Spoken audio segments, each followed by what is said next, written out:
अपने शहीद पिताजी के टुकड़े घर लाई तो मैं नाराज थी इस देश से, मैं नाराज थी।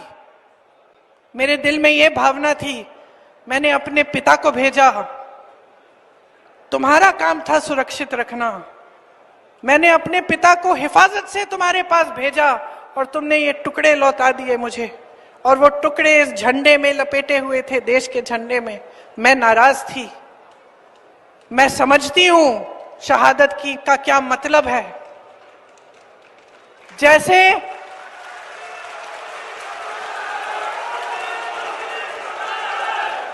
आज मैं 52 साल की हूं, आज मैं 52 साल की हूं, पहली बार मैंने ये चीज सार्वजनिक ऐसे मंच पे कही है। लेकिन वो जो नाराजगी थी मेरी, आस्ते आस्ते मैं समझी कि उस तरह की जो नाराजगी होती है वो सिर्फ उससे होती है जिससे प्रेम करते हैं हम। मेरे देश के लिए मेरे दिल में कितना प्रेम है,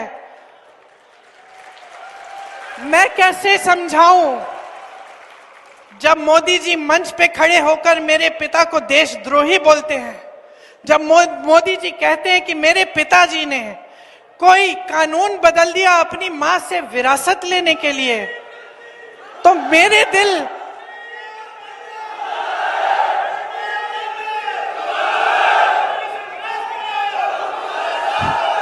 तो मोदी जी इस बात को समझ नहीं पाएंगे कि मेरे पिताजी को विरासत में धन दौलत नहीं मिली, मेरे पिताजी को विरासत में शहादत की भावना मिली।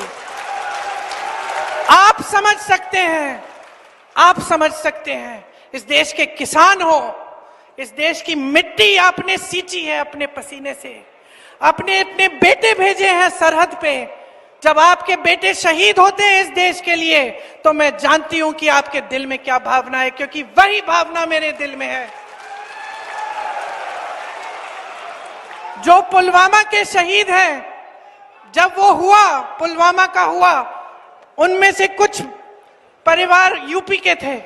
उस समय मैं यूपी में थी, मैं गई उनके घर, और ज्यादातर परिवारों में पता है क्या बताया उन्होंने मुझे? जो बच्चे बचे थे उन्होंने कहा, दीदी हमको भी सेना में भर्ती होना है। एक लड़की थी, उसका भाई एयरफोर्स में था, उसने कहा दीदी मैं पायलट बनूंगी, मैं एयरफोर्स में भर्ती होंगी। यही है शहादत की भावना। ये भावना मोदी जी नहीं समझ सकते।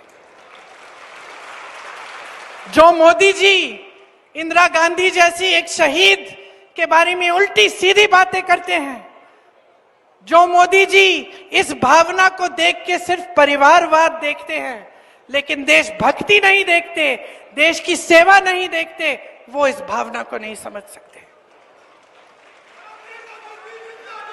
मैं आपको ये कहने आई हूं, मैं आपको ये कहने आई हूं कि हमें देशद्रोही कहें, हमें घर से निकाल दें, मेरे भाई को संसद से निकाल दिया, हम पे केस डाले, मेरे भाई पे इतने केस डाल दिए कि कभी इधर कभी उधर, कभी गुजरात में कभी बिहार में वो जाता है कचहरी, जाएगा, कुछ भी कर ले, मार डालें, लेकिन ये भावना हमारे दिल से कोई नहीं निकाल सकता।